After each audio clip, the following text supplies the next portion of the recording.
Hello बच्चों, मेरे YouTube channel में आप सभी का फिर से स्वागत है। आज मैं लेकर आई हूँ 10वीं कक्षा की हिंदी पाठ्य पुस्तक आलोक भाग 2 में से लेखिका महादेवी वर्मा जी द्वारा लिखित रेखाचित्र नीलकंठ। अब रेखाचित्र क्या है? रेखाचित्र यानी स्केच है। ड्राइंग में जिस तरह किसी चीज का स्केच बनाने के लिए हम क्या करते हैं, किसी चीज को देखते हैं और उसको अंकन करते हैं, उसी तरह साहित्य में भी किसी बीती हुई बात को, किसी जानवर को, किसी इंसान को, जिसके बारे में भी लेखक लिखना चाहता हो, उसकी बीती हुई बात को याद करके उसके ऊपर कुछ लिखता हो और पढ़ने वाले को उसे पढ़कर ऐसा लगता हो जैसे वह उस सारी घटना को ठीक अपनी आंखों के सामने होता हुआ देख रहा हो। तो आओ इस पाठ को पढ़ते हैं जो कि नीलकंठ के बारे में है। अब नीलकंठ कौन है?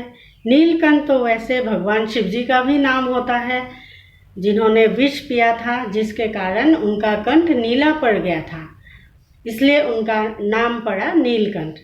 लेकिन आज के हमारे इस पाठ में नीलकंठ भगवान शिव जी नहीं, नीलकंठ है एक सुंदर सा मोर। अब इस मोर का नाम नीलकंठ क्यों पड़ा, या तो हमें पाठ को पढ़ के ही पता चलेगा।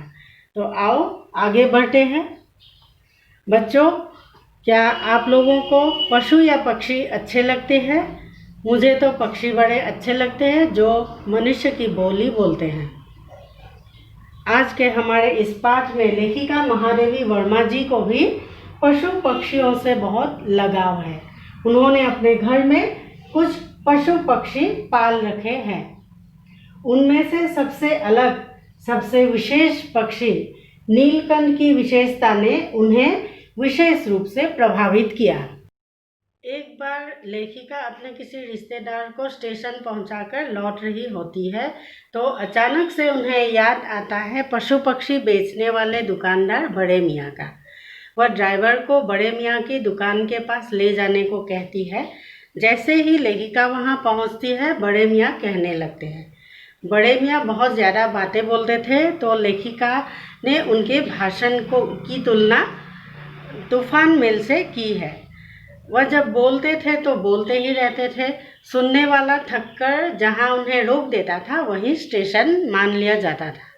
तो बड़े मियाँ कहने लगते हैं कि शंकरगढ़ से एक चिड़ीमार अर्थात चिड़िया को मारने वाला शिकारी एक मोर का जोड़ा पकड़ के लाया है।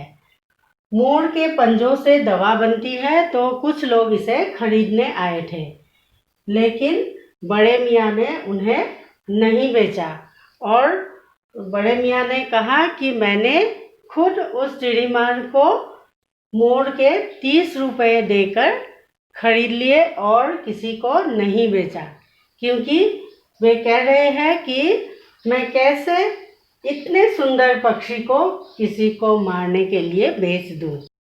इसलिए मैंने लोगों से कहा कि ये मोर का जोड़ा आपने मंगवाया है, यानी लेखिका महादेवी जी ने मंगवाया है। तो लेखिका ज़्यादा बातें न करते हुए 30 रुपये चिड़ीमार के नाम के और 5 रुपये बड़े मियाँ के ईमान के कुल 35 रुपये देकर वह मोर का जोड़ा खरीद लेती है। जैसे ही वह पिंजरे को अपने गाड़ी में रखती है, जाली के गोल फ्रेम में किसी जड़े हुए पक्षी के चित्र की भांति दोनों पक्षी मानो जीवित होकर उड़ जाना चाहते हैं और उनके छटपटाने से ऐसा लग रहा था मानो पिंजरा ही सजीव होकर उड़ जाना चाहता हो। घर पहुंचने पर घर वाले कहने लगे कि तुमको तो बड़े मियाँ ने ठग लिया है, क्योंकि ये तो तीतर के बच्चे जैसे दिख रहे हैं। तो लेखिका थोड़ा इस बात पर चिढ़ जाती है, क्योंकि वह पहले भी कुछ पक्षियों को खरीदने में ठगी जा चुकी है। तो उन्होंने कहा कि कोई बात नहीं, तीतर के बच्चे हैं तो क्या हुआ, है तो चिड़िया ही, पाल लेंगे। तो वो क्या करती है, उन चिड़ियों के बच्चों को अपने पढ़ाई के कमरे में रख देती है और उनका विशेष रूप से देखभाल करने लगती है। उनका पिंजरा खोल देती है और फिर 2 कटोरों में सत्तू और पानी रख देती है। जैसे ही उनका पिंजरा खोला जाता है वे दोनों छोटे से बच्चे बहुत डर जाते हैं, तो कभी अलमारी के पीछे कभी टेबल के नीचे घुस जाते हैं। अंत में इस लुका छुपी से थककर दोनों लेखिका की रद्दी कागजों की टोकरी को ही अपना बसेरा बना लेते हैं और फिर धीरे धीरे उनका डर खत्म होने लगता है। जैसे ही उनका डर खत्म होने लगता है वे कमरे में इधर उधर हर जगह घूमने लगते हैं, कभी अलमारी के पीछे, कभी कुर्सी के ऊपर और कभी लेखिका के सर के ऊपर। कमरे की खिड़कियों में तो जाली लगी हुई थी, मगर लेखिका को दरवाज़ा हमेशा बंद रखना पड़ता था, क्योंकि दरवाज़ा खुला रखने पर उनकी पालतू बिल्ली चित्रा उन पर कभी भी आक्रमण कर सकती थी। वैसे तो चित्रा चूहों पर भी आक्रमण नहीं करती, मगर इन 2 अपरिचित नवागंतुकों की अनधिकृत चेष्टा, जैसे लेखिका के मेज के ऊपर बैठना, अभिमानिनी चित्रा सह नहीं सकती थी। कमरे में दोनों पक्षियों के इधर उधर घूमने से लेखिका का कमरा थोड़ा गंदा भी होने लगा, इसलिए उन्होंने दोनों मोर के बच्चों को अपने जाली घर में डालने का फैसला कर लिया। उनको पशु पक्षी या चिड़िया पालने का बहुत शौक था, तो उन्होंने अपने घर में एक बड़ा सा जाली घर बना रखा था, जिसमें उन्होंने कई तरह के पक्षी और जानवर पाल रखे थे। किसे किसे पाल रखा है? उन्होंने पाल रखा है लक्का कबूतर को। ये एक कबूतर की किस्म होती है जो अपने पूंछ को गोल गोल उठाकर नृत्य करती है। उसके अलावा उन्होंने पाल रखा है तोता, खरगोश भी पाल रखा है, और पिंजरे के इन पशु पक्षियों के अलावा उन्होंने एक कुतिया भी पाल रखी है जिसका नाम है कजरी, और एक बिल्ली भी है जिसका नाम है चित्रा। अभी तक इस जाली घर के सभी सदस्यों के अलावा वहाँ और 2 नवागंतुक अर्थात नए मेहमान आ गए हैं, और वे हैं मोर के 2 छोटे छोटे बच्चे, ये वाला और ये वाला। जाली घर में मानो भूचाल आ गया हो। सारे के सारे जो बाकी जानवर होते हैं वो उनका निरीक्षण करने लगते हैं और उनका व्यवहार घर में आए नई नवेली दुल्हन के साथ जैसा होता है वैसा ही होने लगा। हर कोई उनसे बातें करना चाहता है, उसे देखता है। उसी तरह बाकी सारे जानवर भी उनका अवलोकन करते हैं। लक्का कबूतर नाचना छोड़कर दौड़ पड़ता है और उनके चारों ओर घूम घूम कर गुटरगू करने लगता है। बड़े खरगोश सभ्य सभासदों की तरह क्रम से बैठकर गंभीर भाव से उनका निरीक्षण करने लगते हैं। छोटे छोटे खरगोश उनके चारों ओर उछल कूद मचाने लगते हैं।